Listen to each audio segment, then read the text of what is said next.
Bonjour à tous, j'espère que vous allez bien. Allez, on continue cette fameuse série en fait de vidéos. Aujourd'hui, deuxième sujet. Pourquoi est-ce qu'il faut arrêter les réseaux sociaux? Alors c'est plutôt ironique parce que bon, on est sur YouTube. Mais au final, je pense que vous comprendrez un petit peu le but de la question. Donc, on va continuer, toujours avec Guillaume. Et on va commencer en fait à répondre à cette première question par une autre question. Donc en fait, Guillaume, quel est ton avis aujourd'hui par rapport aux réseaux sociaux? Est-ce que c'est utile pour commencer et est-ce que c'est toujours intéressant aujourd'hui? Bon, il n'y aura pas de bonne réponse. On va nuancer, il y a du très bon dans les réseaux sociaux, surtout lorsqu'on débute, où on n'est pas encore autonome et on est à la recherche un peu de stratégie, de méthode, de voir ce qui fonctionne, ce qui ne fonctionne pas. Et d'un autre côté, sur les réseaux sociaux, il y a vraiment de tout.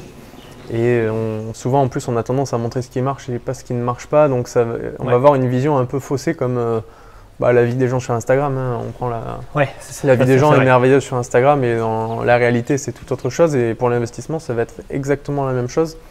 Donc, il faut se méfier, mais ça peut être utile quand même quand on démarre pour trouver une sorte de mentor ou des mentors, par exemple. Voilà, mais il faut faire très attention. Non, c'est vrai. Je pense que c'est vrai qu'il faut… c'est intéressant pour commencer, on ne va pas se leurrer.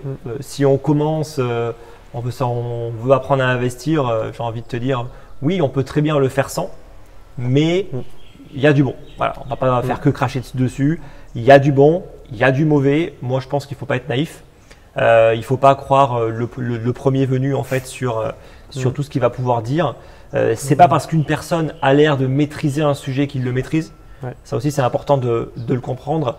Moi, l'exemple que je donne à chaque fois, c'est OK. Moi, par exemple, j'y connais absolument rien en mécanique. Tu vois, c'est pas parce qu'un mec te parle 2 secondes de mécanique et te sort 2-3 mots que tu comprends pas que ce mec est expert. Ça se trouve, le mec, c'est une brêle.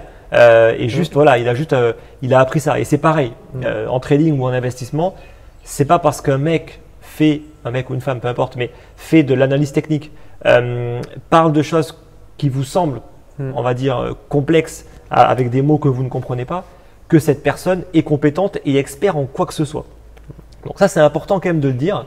Moi, je pense que surtout, ce qui est important, c'est de se poser des questions simples sur qui est cette personne.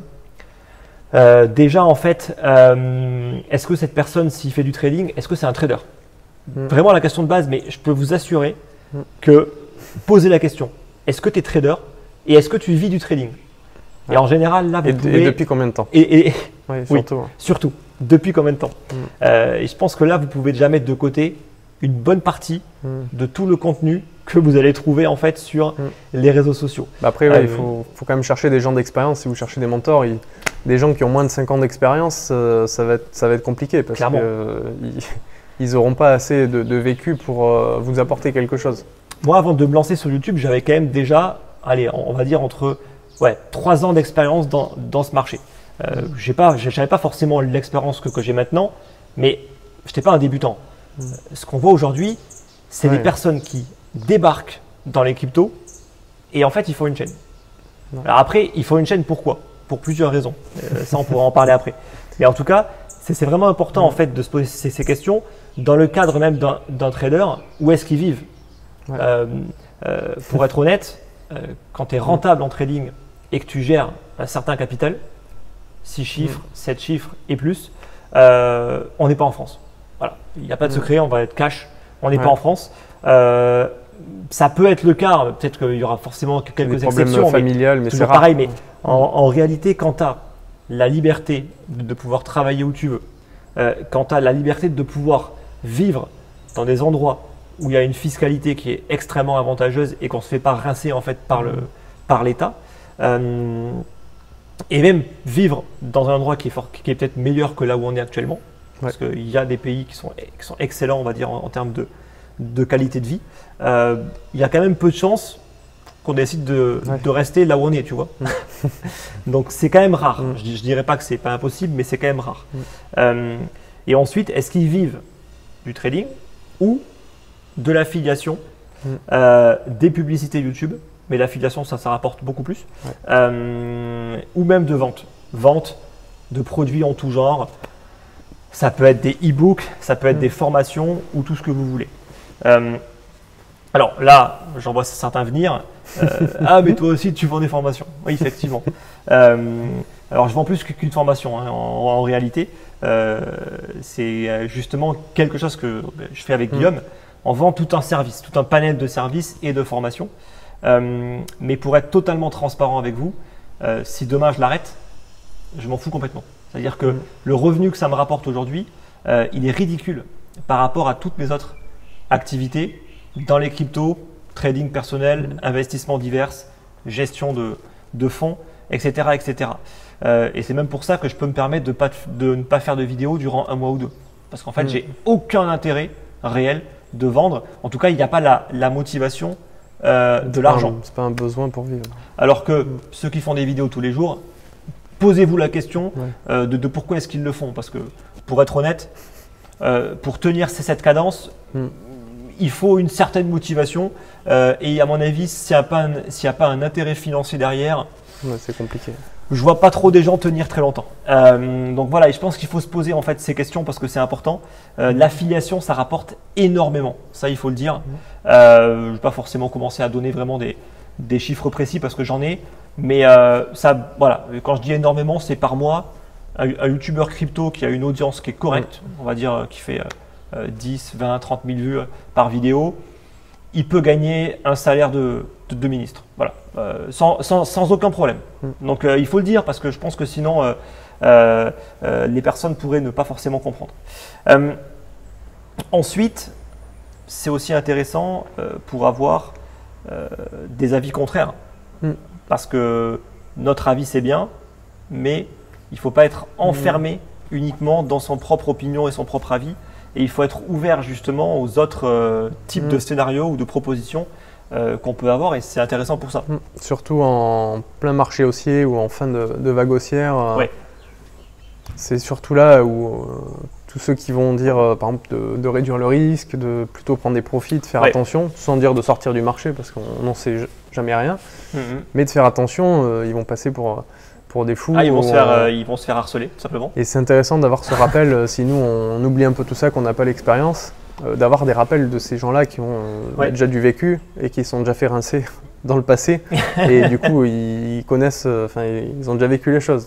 L'exemple, je pense, le plus flagrant aujourd'hui, c'est de suivre des traders qui vont avoir des biais baissiers, qui vont systématiquement prendre des positions vendeuses. Regardez les réactions à chaque fois. C'est-à-dire qu'il y a une haine envers ces personnes, probablement de personnes qui ont des portefeuilles en mode buy and hold, qui ne peuvent gagner que parce que ça monte, et qui vont passer leur temps à critiquer des personnes qui vont avoir des stratégies qui peuvent très très bien marcher. On peut même prendre des shorts dans des phases de bull market avec des bonnes stratégies. Honnêtement, on peut gagner de l'argent. Et c'est marrant de voir à quel point les gens ils sont totalement focus uniquement sur si c'est bull, ça monte, et tout ce qui est contraire de suite. Mais c'est limite des fois de la haine. C'est vraiment de la haine. Moi, je suis quelques traders qui sont souvent très baissiers. Ils se font, mais dans les commentaires sur Twitter, c'est incroyable, quoi. C'est fou en fait de voir à quel point les gens ils ne supportent pas un avis contraire, tu vois. Après, je dirais qu'il faut faire attention à justement à pas avoir trop d'avis contraires parce que dans les phases extrêmes de hausse ou des phases de capitulation, de baisse, si vous avez 4 avis différents et que vous êtes perdu, vous pouvez vite commencer à partir sur un scénario, finalement le lendemain vous changez, vous allez sur un autre et ça peut vite être dangereux. Donc c'est que le piège, c'est aussi être entraîné après par les réseaux et c'est pour ça qu'en soi les réseaux sont quand même très néfastes très souvent, c'est qu'ils sont toujours dans le mauvais sens. Ça veut dire que quand ils sont euphoriques, ça veut dire qu'il faut être prudent. Quand ils sont pessimistes, je pense qu'on a eu l'exemple flagrant, quand le Bitcoin oscillait aux alentours des 30 000 $, et il est venu à 2 reprises sur cette zone-là, regardez qu'est-ce que disaient tous les influenceurs crypto. Et je les appelle plutôt influenceurs parce que très souvent, ils gagnent de l'argent par l'affiliation et par les publicités YouTube. Donc pour moi, ce sont des influenceurs YouTube. regardez un petit peu ce qu'ils disaient, ce qu'ils partageaient. C'était que des scénarios de catastrophe. Les 30K vont casser, rendez-vous aux 20, voire aux 10 000. Et on commence à voir toutes ces personnes qui nous pondent des scénarios avec toujours, toujours plus bas. Tu vois, toujours plus bas. Malheureusement, très souvent, quand c'est le cas, c'est qu'il y a peu de chances que ça aille plus bas. Voilà. De nouveau, c'est pas impossible, mais en termes de probabilité, il y a quand même peu de chances pour que la majorité ait raison. Donc c'est aussi pour ça que les réseaux sont très souvent très néfastes par rapport à ça, et c'est le mouvement en fait de foule. Faut pas oublier qu'aujourd'hui on a accès facilement au marché financier, donc c'est un bon point. Mais le problème, c'est qu'avec la 4G et toutes les technos, la 5G même aujourd'hui, on est influencé, on reçoit des messages, les brokers envoient des mails, on a le prix, on va avoir des messages de nos amis. Il y a 50 ans, c'était plus facile d'investir sur la partie psychologie parce que, à part ton journal, où tu n'avais pas toute cette information qui venait de perturber. C'est vrai que même je me rappelle encore des plateformes d'échange qui, à chaque fois que le Bitcoin prenait $1000, ils postaient un nouveau message 45, 46, 47. Tout est fait vraiment pour créer ce sentiment que ça ne peut faire que monter, la hype, enfin c'est un truc de fou. C'est ça. Après, en réalité, vous ne devez avoir aucune notification de tous ces événements. Ah oui, non, ça. Si vous avez des alertes, c'est vous qui les placez sur des niveaux en fonction de vos stratégies, mais tout ce qui est notification de ce qui se passe sur le marché, normalement, il faut vraiment tout enlever. Normalement, c'est du bruit. En tout cas, ce que nous on fait, ce que la plupart des gens que je connaisse, qui sont traders ou investisseurs et qui ont beaucoup d'argent, font, c'est que déjà en fait, les traders ils peuvent avoir quand même des alertes sur leur téléphone parce que quand tu es trader, normalement, ça dépend de la stratégie, mais on peut être amené à avoir besoin ou non d'être alerté en fait quand le prix touche certains niveaux, mais des niveaux qui sont normalement des niveaux clés, support, résistance ou signal de vente ou signal d'achat. Mais sinon, en réalité, on ne devrait pas être perturbé par rien. C'est-à-dire pas d'email, pas de notification d'une plateforme d'échange pour vous dire des conneries. Vraiment, c'est important. Là, tu vois, on est complètement déconnecté. Là, il peut se passer à l'instant où on tourne quoi que ce soit, il n'y a rien qui va sonner, tu vois. On ne va pas être perturbé par rien. Et normalement, une journée, tu as le moment où on est connecté et surtout le moment où on est totalement déconnecté. Toi, quand tu pars surfer, faire du kite, faire ce que tu veux dehors, t'es pas à aucun moment tu vas être perturbé par ce qui se passe sur les marchés, tu vois. Ça c'est vraiment hyper important. Ceux qui passent leur temps à regarder tout le temps les cours, dans le métro, dans la voiture, il se passe quoi, au travail il se passe quoi. Normalement, vous devriez être totalement déconnecté parce que ce n'est pas un environnement sur lequel on prend une décision. Si on ne fait pas du trading sur du court terme et en plus, je parle avec de l'expérience, il n'y a aucune. Aucune. Il y a aucune.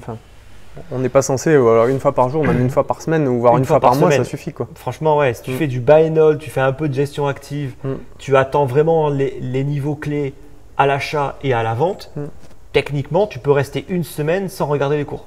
Mais je suis sûr que là, si on pose la question, il y a très peu de personnes qui arrivent à le faire, tu vois, à vraiment être déconnecté même de son portefeuille, ne pas regarder en fait les fluctuations systématiques de son portefeuille et tout, tu vois. Et malheureusement, les réseaux, ils te poussent à ça. Tous ceux qui partagent que leur plus-value. Et malheureusement, ça a été amplifié par les plateformes qui maintenant permettent de partager des trades. Moi, ce qui me fait toujours marrer, c'est qu'en fait, les plateformes sont très malines parce que ils t'affichent un magnifique pop-up et ils te disent plus 1000%. Et en fait, c'est un 1000% qui est complètement biaisé parce qu'il est basé sur l'effet de levier. Sauf qu'en réalité, il y a peu de chances pour que la personne elle ait pris le maximum d'effet de levier par rapport à son capital, tu vois. Donc en fait, il te met 1000%, donc la personne est hyper contente, elle le partage et elle dit regardez les gars, mais en réalité peut-être que le mec il a pris 10 ou 20%, tu vois. Non, mais s'il partageait, il faudrait qu'il partage une clé API en lecture où on voit ce qui se passe sur le compte même en vrai. La vraie plus-value, en dollars, tu vois. Mais en général, ça personne ne le fait. Personne affiche combien tu as gagné. Parce que je suis sûr que très souvent, les montants seraient tellement ridicules qu'au final, ils auraient honte. Par contre, afficher un gros pourcentage, ça, il n'y a absolument aucun doute, tu vois. Donc ça c'est assez ironique, tu vois. Et je rajouterais qu'il justement, faut faire attention à ne pas vouloir se comparer avec tout le monde, parce qu'on a tous des situations différentes. Il y en a qui ont plutôt 20 ans, il y en a qui ont 50, il y en a qui ont des enfants, il y en a qui ont un niveau de vie différent du nôtre, il y en a qui ont des envies différentes, des projets différents. Des stratégies différentes. Du coup, on a tous des stratégies différentes et quelqu'un qui va vendre tout son portefeuille, ça ne veut pas dire que c'est le moment de vendre, ça veut dire que pour lui, dans sa stratégie, c'est un moment de vendre intéressant pour lui. Mais peut-être que pour moi, c'est un super moment d'achat finalement.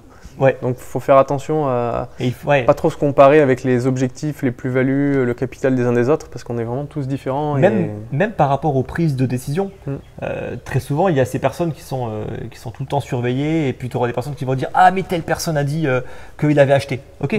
Et alors ça se trouve, le mec, il a acheté avec 5% de son capital, il a pris une première position, il n'est pas en train de dire, les gars, allez-y, c'est bon, c'est parti, à coup sûr, le marché va monter, tu vois. Donc ça aussi, il faut vraiment tout prendre en compte. Mais très souvent, on prend juste ce qui nous intéresse, c'est telle personne a fait telle chose, telle personne est passée à l'achat, telle personne a dit telle chose dans telle vidéo, tu vois. Donc non, il faut vraiment tout prendre en compte, quoi. Autre facteur également, c'est le biais de confirmation. Le fait en fait de regarder les réseaux pour se rassurer. Ouais. Ça aussi c'est classique. Surtout quand on commence et on n'a peut-être pas forcément confiance, on n'a pas encore eu assez d'expérience et des stratégies un peu rodées. Ouais. On veut tout le temps confirmer ce qu'on veut faire par quelqu'un d'autre. C'est-à-dire qu'on veut acheter, mais attends, je vais aller voir ce qu'un tel a dit, je vais aller voir ce qu'un tel a dit. Ah mais en fait eux ils sont pas trop chauds encore pour acheter. Ah ben je vais attendre, tu vois. Ça c'est la pire des choses, quoi. Ou le partager sur un groupe et en attendant de voir ce que vont dire les autres, si on est validé ou pas. Et vous pensez quoi de ça? Fais-le. Prends de l'expérience, tu vois. Après je veux bien qu'on pose des questions qui sont, voilà, j'ai fait une analyse, vous pensez quoi en fait de ma stratégie? Ça pourquoi pas. Là, il peut y avoir une vraie réponse. Est-ce que ça va monter ou descendre? Personne n'en sait rien et il y aura toujours des réponses nuancées et au final… C'est ça le problème. Et le problème, c'est que même les gens, ça, ils ne le comprennent pas. Tu vois, il y a plein de personnes qui posent des questions. Est-ce qu'il faut acheter? Mais on ne peut pas juste dire oui ou non, tu vois. Ça n'existe pas. Parce que si on est capable de dire oui ou non, ça veut dire qu'on est capable de savoir ce que le marché fera. C'est pas le cas. Donc on ne peut pas en fait donner de réponse. Donc c'est vrai qu'en général, moi, quand on me pose ces questions, ça m'énerve d'une certaine manière, parce que ça veut dire que la personne n'a pas compris. Et elle ne veut pas forcément prendre ses responsabilités aussi. Aussi. Ça, c'est une autre problématique. Alors ça, mais bon. Et d'où le fait que les gens, très souvent, partagent le bien et pas le mauvais. Ouais. On n'assume pas. Mais on n'assume pas, mais aussi, il y a un facteur, c'est que même si on le faisait, les gens dans les commentaires se moqueraient. C'est-à-dire que très souvent, il y a plein de traders qui disent, voilà, moi j'ai fait ça, et dès qu'ils ont tort, tout de suite, il y a plein de personnes qui sont contents. Oh, regarde, t'as fait de la merde, oh, t'as perdu de l'argent. Tu sais, ces personnes qui sont toujours, je dirais, les fameux haters, tu vois.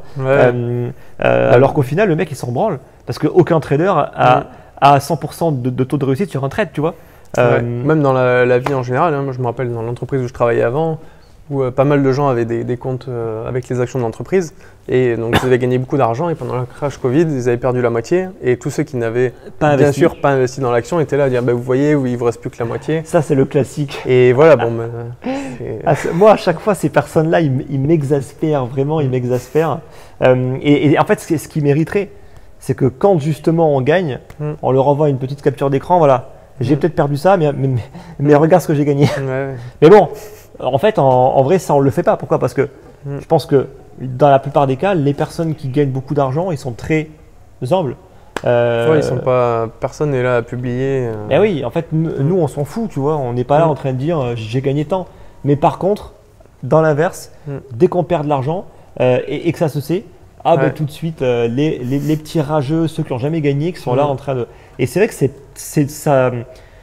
c'est une pression qui peut être compliquée à gérer. Et c'est l'une des raisons, je pense, pour laquelle il n'y a pas beaucoup de traders qui sont présents sur les réseaux. Bon, il y a d'autres raisons, mais l'une des raisons, c'est le comportement des gens. Le rapport entre ce que ça leur apporte et entre le négatif et le positif. Tu vois, même moi j'ai subi ça à titre personnel, vraiment des moments où tu fais des vidéos et le marché fait l'inverse, etc. Et les gens, ils sont là limite à t'accuser. Et même si c'est juste une minorité, et ben mine de rien, ça fait une pression qui te dit mais pourquoi je continue à me faire chier, tu vois. Parce qu'en vrai, on s'en fout. Enfin, tu vois, moi, comme j'ai pu le dire, je vis pas de YouTube. Demain, je l'arrête, il se passe rien. Ma vie ne change pas, mon niveau de vie ne change pas. Et c'est vrai que ça, pour le coup, c'est très néfaste. Après, moi, j'essaie quand même de me convaincre, de me dire, il y a quand même du bon. Des personnes qui justement prennent le contenu tel qu'il est. Et je tends à croire qu'ils sont nombreux, même s'ils ne se présentent pas, enfin, qu'ils ne se manifestent pas. Mais c'est vrai que ça, c'est aussi clairement un problème. Ensuite, autre question. Est-ce que tu as un avis sur tout ce qui va être signaux de trading et algo de trading? Oui, bon, déjà, il n'y a aucune des solutions qui est magique. Ça va être comme le reste. On peut commencer par les signaux de trading. Le problème, ça va être que souvent, on prend des signaux. Déjà, il faut oublier, ils seront à 50% perdants ou il y aura un ratio de cet ordre-là. Mais surtout, si vous ne connaissez pas la stratégie, vous n'avez jamais fait de trading, ça va être compliqué de l'appliquer. Ou il faut être régulier aussi, parce que finalement, si vous ne prenez pas tous les trades, si comme par hasard vous prenez un trade sur deux et que c'est les trades perdants, finalement vous allez avoir une perf qui est différente de celle que le trader envoie. Donc le prendre au bon moment et les prendre exactement et suivre exactement la stratégie. Il faut qu'il soit adapté à votre rythme de vie. Si vous prenez des signaux de trading en H1 et que vous travaillez la journée et que vous n'avez pas accès au marché avec le téléphone ou autre, ça va être compliqué. Si vous prenez des signaux en daily ou en weekly, bon, ça peut être par exemple compatible avec une vie pro à côté, quoi. Mais c'est plus vraiment du trading à mon sens. Oui, voilà, c'est plus long terme, quoi.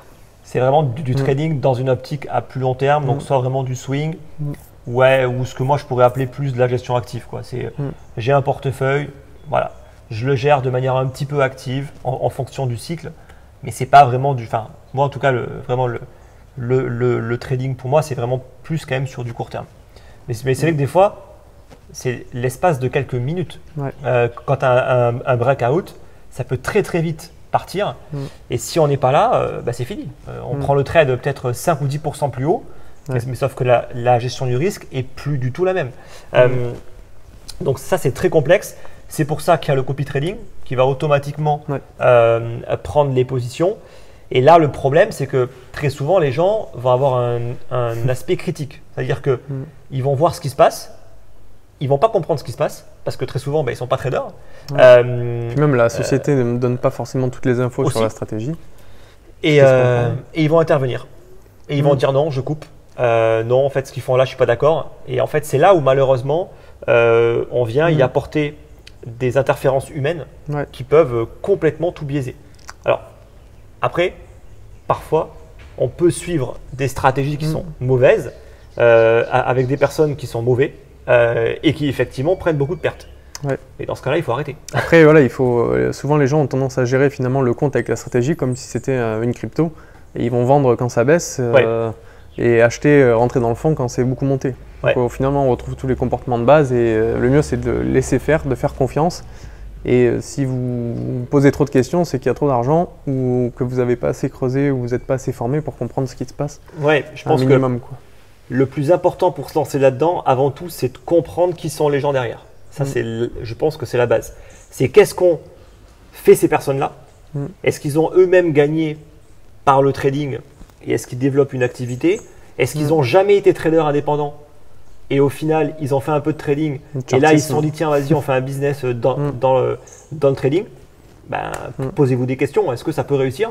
Je pense que c'est plutôt ça qu'il faut vraiment… Après, ça va être pareil. Est-ce qu'ils prennent les signaux ou est-ce que c'est des analystes ou des chartistes qui vont dire, là, il y a telle figure, il y a telle chose intéressante, mais qui ne mettent pas du risque de leur côté? Ce que certains appellent le skin in the game. On met sa peau en jeu.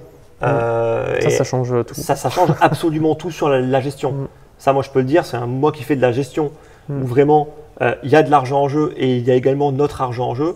Je peux dire que quand tu as le skin in the game, tu ne vas pas te comporter de la même manière que quand tu ne l'as pas, tu vois. Alors après, parfois, ça peut marcher parce qu'en fait, si on est mauvais trader, effectivement, peut-être qu'on peut, dans la théorie, être bon, dans la pratique, être mauvais. Ça, ça arrive souvent. Mais honnêtement, en général, il faut quand même faire vraiment confiance en la personne. Il ne faut pas juste se dire, ah tiens, la performance du passé, c'est ça, le backtest, c'est ça. ça marche nickel, je rentre là-dedans, tu vois. Je pense que c'est intéressant aussi de comprendre le type de stratégie. Il y en a qui vont vraiment surfer sur des longues vagues de hausse, d'autres qui vont jouer plutôt le court terme et de comprendre voilà, quelle société fait quoi et de les mixer. Par exemple, si vous avez une stratégie qui fait du momentum et une autre plutôt du mean reversion sur le court terme, si vous avez deux fonds avec ces deux types de stratégies, déjà, vous serez un peu plus diversifié pour que le marché vous donne toujours un peu de perf. Déjà, on se diversifie. C'est-à-dire qu'on ne mise pas tout sur une personne ou sur une entreprise. On en prend 2, 3, 4. Alors même si parfois, en fonction du capital, c'est un peu compliqué, on teste 6 mois, 1 an, on fait le bilan, on arrête ce qui ne marche pas et on garde ce qui marche. Et s'il n'y a rien qui marche, on arrête tout simplement. Enfin, je veux dire, quand une solution ne marche pas, sous-performe le marché, ne préserve pas le capital sur, on va dire, une période de 1 an, on oublie. Franchement, je pense que là, on peut oublier. Maintenant, si une strat ne marche pas et qu'au bout d'une semaine, vous vous dites c'est bon, j'ai pris une perte, j'arrête. Bon, là, pour le coup, malheureusement, vous n'avez pas compris. Vous n'avez pas compris que c'est pas comme ça que ça marche. Un algo de trading, il n'est pas devin. Il ne va pas être capable de prendre une position juste quand le mouvement est en train de se lancer. Il ne va pas être capable de couper une position juste quand le mouvement est en train de partir à la baisse. Ça n'existe pas, tu vois.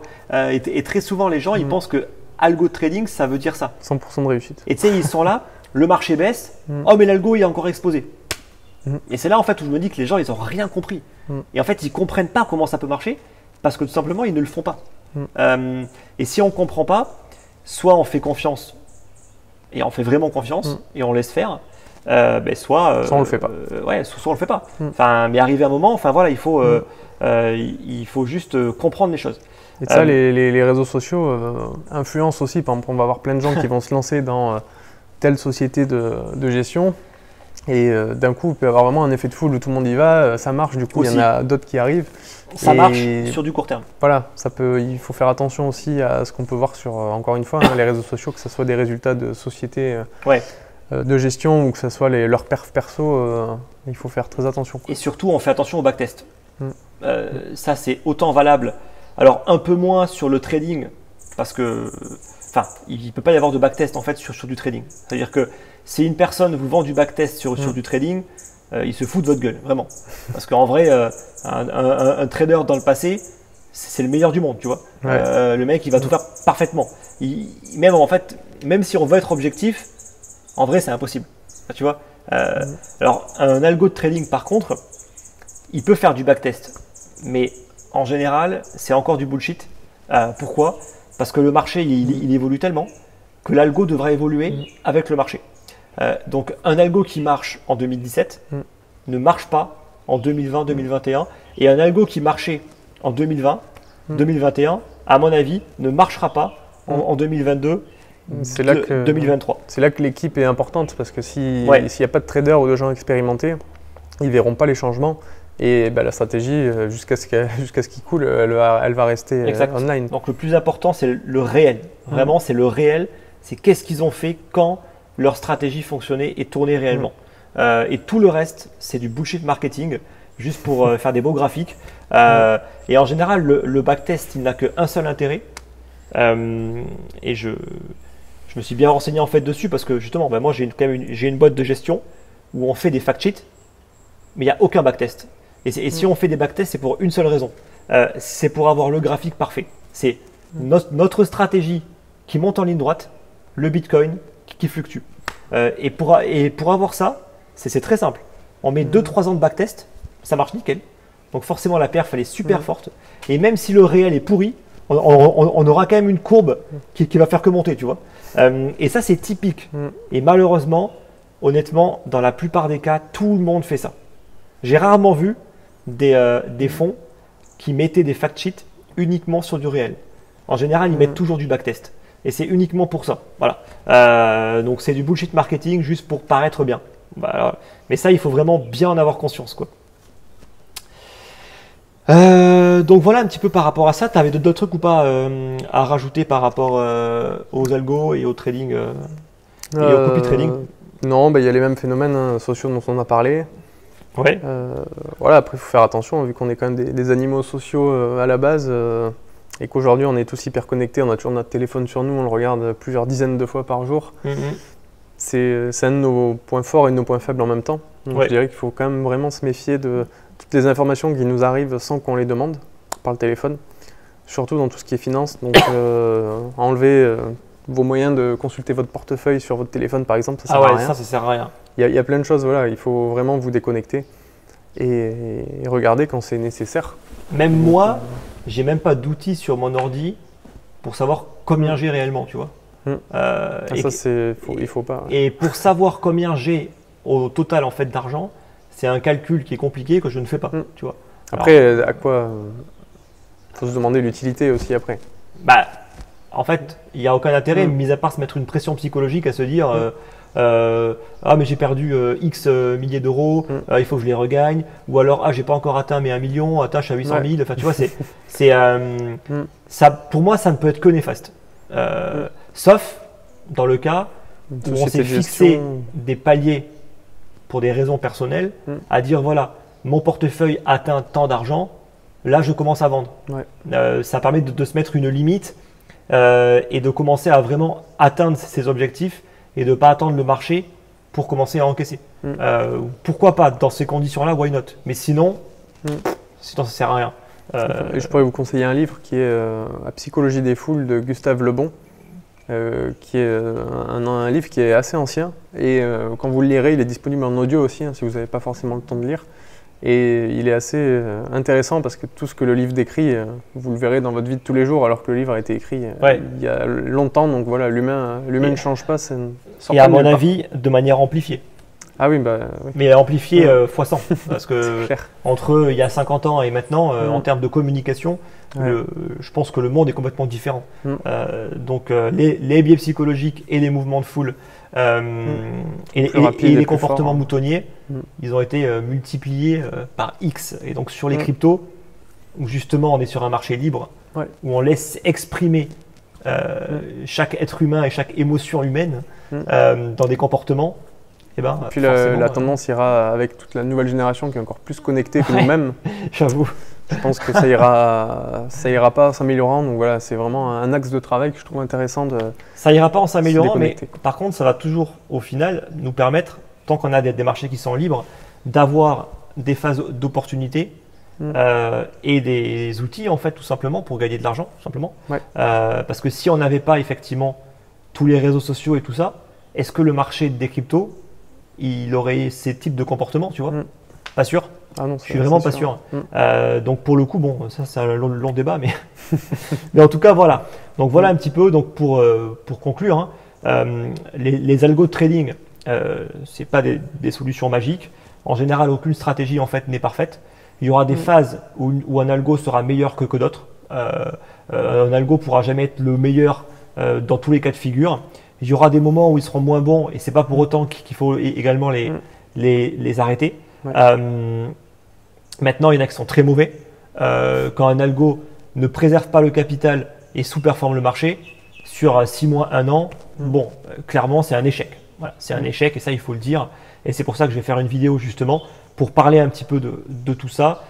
On va dire qu'il y a beaucoup d'échecs et peu de réussites. Mais il y a quand même quelques algos qui arrivent encore à tirer un petit peu leur épingle du jeu. Et ce sera le but un petit peu de la vidéo que je ferai qui sera dédiée justement à ça. Bon, en tout cas, merci Guillaume de nouveau pour ce sujet.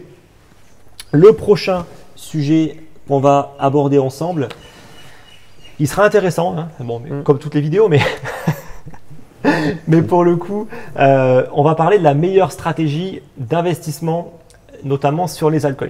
Voilà. Donc, on va donner vraiment beaucoup d'infos. Donc, rendez-vous normalement dans le courant de la semaine prochaine pour cette prochaine vidéo. Merci, n'hésitez pas de donner en fait pour le coup votre avis, c'est important dans l'espace de commentaires, le petit pouce pour le support et on se dit à très vite. Bye bye.